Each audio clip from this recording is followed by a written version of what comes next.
So CBS, and we talked about this before with Pro Football Focus. Pro Football Focus had their top 10 coaches in the NFL. And I thought, okay, I don't think Arthur Smith is maybe in the top 10 just yet, but I don't think he's far away. He's probably in that maybe 13 to 16 kind of range, right? Maybe 14, 15, somewhere in that aspect. Okay. Well, CBS put out their list of the top head coaches in the NFL. And this was by Cody Benjamin. Okay. And boy, he does not give any love to Arthur Smith. Arthur Smith came in at number 29. 29 for Arthur Smith. The only guys that were worse than him, Josh McDaniels at number 30, Jonathan Gannon for the Cardinals at number 31, Matt Eberflus for the Chicago Bears, and that was it. Now, some of the guys ahead of him, Todd Bowles. Anything exciting about Todd Bowles? Dennis Allen. Anything exciting about Dennis Allen? Robert Saleh. Okay. D'Amico Ryans, who's in his first year as a head coach, and he's got one of the worst rosters in the NFL. Shane Steichen, first-year coach. Brandon Staley, Dan Campbell. I'm not a big fan of Ron Rivera at 21, but okay. I mean, at least he's been to a Super Bowl.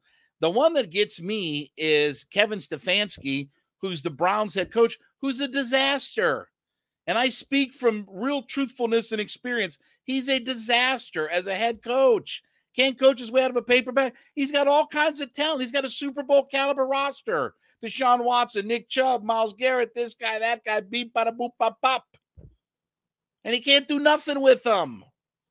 So when I look at this and I look at some of the gavones that are at head coach, you mean to tell me Arthur Smith, in the way that he has put this roster in motion over the last 2 years with duct tape, Band-Aids, twisty ties, those little plastic things that your bread or your buns, get the little twist thing to keep them sealed up. He's done it with nothing. And now look at Kevin Stefanski. He's got a Super Bowl ready roster. He's got all pro after all pro. And his offensive line is full of Pro Bowlers. Arthur's a much better coach than what they give him credit for. And I understand the Falcons have gone 20 losses the last 2 years. I get that. But there's no way you could watch Arthur Smith implement his offensive philosophy with the pieces he's had and not be impressed by the fact that one of the big reasons we've even won 14 games is because of Arthur Smith's ingenuity on creating an offense and an identity. And as my friend Bo Bach would always say, he's got a playing personality about him. They have a playing personality for the Atlanta Falcons. They have an identity. They know what they want to do. They don't try too often to get way out of their comfort zone. Sometimes they do. I'm not even going to knock that when you try to get out of your comfort zone, because again, in the NFL, you've got to have some creativity. But when it backfires, he's got something he can lean on, something he can rely on. And he's a big reason why they've won even the 14 games that they have the last 2 years. He's a big reason why that even starting Marcus Mariota and a rookie in Desmond Ridder, that they didn't take a step back in wins. It was flat, but that's better than regressing. And there's a reason why last year Vegas had them at a over-under of 4.5, and they have them now at an over-under of 8.5. That's a pretty significant number to go 1 year to the next and double your win total. Again, I understand that 4.5 isn't very impressive, but there's a lot of people who thought they wouldn't even get to 4.5 last year, and they won 7. Now the expectation moves up in year 3, and we'll see, obviously, if he can compete for the division, if they can have a winning record. And I'll give Dan Campbell credit. that he's helped turn that Lions team around. They were the laughing stock of the NFL just a few years ago. And then they drafted Aiden Hutchinson. Well, they drafted Penei Sewell. Then they drafted Aiden Hutchinson. I'm trying to think, where do those two guys play? Oh, yeah, it's a line of scrimmage, offensive and defensive lines of scrimmage. I'm sorry. I was dreaming that we were drafting linemen that play on both sides of the football. And I'm sorry. Anyway, I get distracted there. But again, their franchise is turned around. And Arthur's turning this franchise around.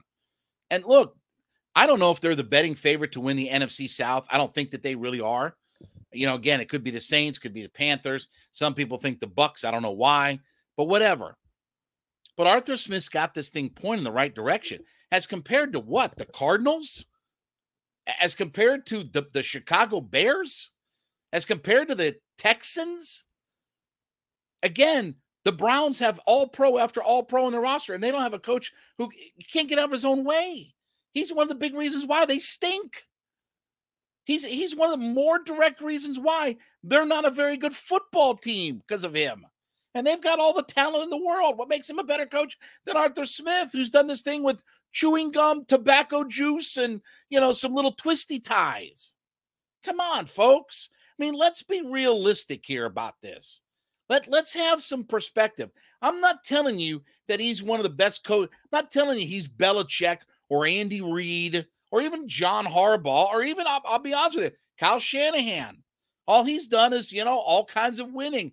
Offense coordinator, now head coach. I'll give you all of that. Nick Sirianni's turned the Eagles into a Super Bowl runner-up.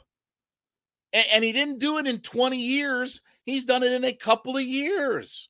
I'll give all that. But to say that Arthur Smith's down at the very bottom of the barrel, come on, man. I mean, let's have some perspective about all of this. Arthur Smith is a big reason why the Falcons are projected to be a much better team this year than they were last year. And now he's got pieces and parts that he can play with. Let's see what he can do. Because again, now there's going to be more pressure on him. This team has to win. They have to be better in the red zone. They have to be a better, more balanced offense. There's a lot of things that still have to elevate themselves up for this Falcons football team. But there's no way anybody can deny that this franchise is headed in the right direction. And Arthur's a big reason why at the helm that they are turning things around.